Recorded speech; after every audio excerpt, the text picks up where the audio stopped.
بسم اللہ الرحمن الرحیم۔ آج کا ہمارا سبق ہے نحو 116 نمبر سبق ہے، اور اس میں منقوص ہے جس کے آخر میں، اس منقوص کس کو کہتے ہیں کہ جس کے آخر میں یا ماقبل مکسور ہو، یعنی وہ اسم، یعنی اسم مثلا القاضی،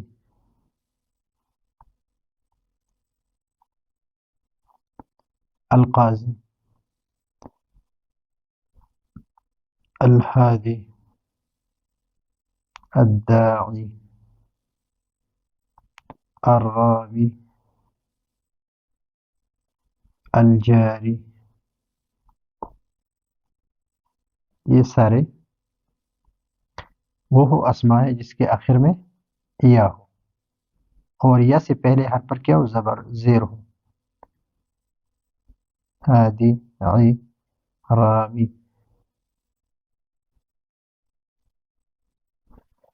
تو اس کے اعراب کے بارے میں ہے کہ اس کا اعراب جو ہے وہ دو حالتوں میں تقدیری ہے۔ اس سے پہلے کہ میں ہم پڑھ چکے ہیں کہ تینوں حالتوں میں تقدیری ہو، اس میں مقصور، اور وہ اسم جو ہے متکلم کی طرف مضاف ہو۔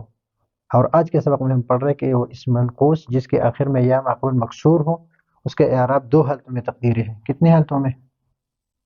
دو حالتوں میں تقدیری ہے۔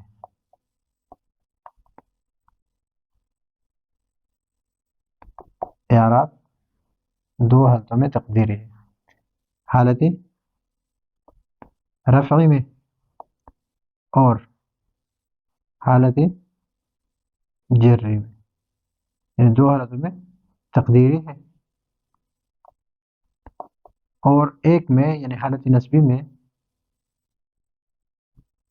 ظاہر ہے، یعنی لفظی ہے۔ اس کی مثال ابھی ذکر کرتے ہیں کہ حالت رفعی مثلا جاء، تو القاضی اس کے لیے فاعل بن رہا ہے، اور فاعل کیا ہوتا ہے؟ مرفوع ہوتا ہے، تو یہ اصل میں ہے جاء القاضیو، جاء القاضیو، لیکن یہاں پر ضمہ ثقیل ہے، تو اس وجہ سے اس کو ہم پڑھتے ہیں قاضی، جاء القاضی، جاء القاضی۔ ابھی مرر تو اس حالت میں بھی بالقاضی، یہ اصل میں ہے مررت بالقاضی، لیکن یہ کسرہ ثقیل ہے یہاں پر، تو اس وجہ سے اس کو ساکن کر دیا گیا، اور حالت اس کے اعراب کیا ہو گئی؟ تقدیر ہو گئی۔ ابھی یہاں پر رأیتو، اس حالت میں یہ کیا ہے؟ لفظی ہے، اس میں تقدیری ہے، اس میں بھی تقدیری ہے، اور حالت نسبی میں لفظی ہے۔ رأیتو یہ مفعول ہے، مفعول منصوب ہوتا ہے، تو القاضیہ، رأیت القاضیہ، یہاں پر فتح آ گیا اس لیے کہ رأیتو اور قاضیہ کو نصب دیا ہے فتح ظاہری لفظی کے ذریعے سے، اور یہاں پر اعراب تقدیری ہے، یہاں پر اعراب دو میں تقدیری، اور ایک یہ حالت نسبی میں یہ لفظی ہے اور ظاہری ہے۔ تو اسی طرح یہاں پر جاء، ان سب کے ساتھ لگاؤ، جاء الجاری، جاء القاضی، جاء الہادی، جاء الداعی، جاء الرامی۔ اس طرح رأیتو لگاؤ، رأیتو، تو جب رأیتو لگائیں گے تو جاریہ، قاضیہ، ہادیہ، داعیہ، رامیہ۔ با لگاؤ، باہر فجر لگاؤ، تو بالجاری، بالقاضی، بالہادی، بالداعی، بالرامی۔ تو اس طرح ساکن آ جائے گا پھر حالت جری میں جب اس کے ساتھ با لگا دیں، تو حالت رفعی اور حالت جری میں یا اعراب تقدیری ہے، اور حالت نسبی میں اعراب ظاہر ہے۔ لیکن یہ بات یاد رکھیے کہ جب اس کے ساتھ الف ہو، معرف باللام ہو، تو اس کے ساتھ یہ یا کو لکھا جائے گا، اگر نہ ہو تو پھر نہیں لکھا جائے گا۔ مثلا جاء قاضٍ، جاء قاضٍ،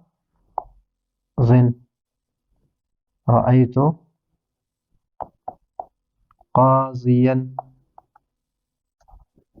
حالت نسبی میں اعراب ظاہری ہے، اور اس میں اعراب تقدیری ہے، اور مررتو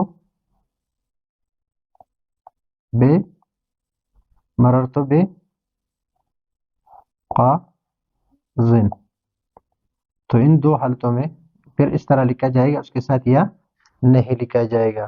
اس طرح الہادی اگر الف لام کے ساتھ ہو، لیکن حالت رفعی میں ہادن،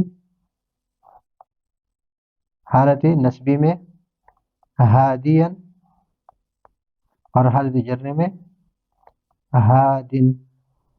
اس طرح الداعی حالت رفعی میں داعن، حالت نصبی میں داعین، حالت جرری میں داعن. اعراب تقدیر دو حالتوں میں تقدیری اور ایک میں اعراب ظاہری. اگر اس میں اعراب ظاہری ہوتی تو ہم پڑھتے داعیون، داعیون، اور یہاں پر بھی داعین، داعین پڑھتے ہم. لیکن اس میں اعراب تقدیری ہے، یہاں پر ضمہ ثقیل ہے تو اس کو ساکن کر دیا گیا، اور پھر اجتماعی ساکنین آ گئے. اجتماعی ساکنین یہاں پر کیا ہے؟ نون تنوین اور یا کو ہم نے ساکن کر دیا تو دو ساکن آ گئے. تو دونوں ساکن کی وجہ سے یا کو حذف کیا گیا تو دا عین رہ گیا، دا عین، اور نون کو پھر تنوین کی شکل میں رکھ دیا تو دا عین ہو گیا. تو اسی طرح جب اس کے ساتھ الف لام ہوگا تو یا لکھا جائے گا حالت رفعی اور حالت جرری میں، اور اگر الف لام نہ ہو تو بغیر الف لام کے اس کے ساتھ یا نہیں لکھا جائے گا، بلکہ اسی طرح لکھا جائے گا. تو یہ ہے آج کا ہمارا علم النحو کا 116 نمبر سبق. اگلے سبق کے لیے اجازت چاہتے ہیں. اللہ حافظ.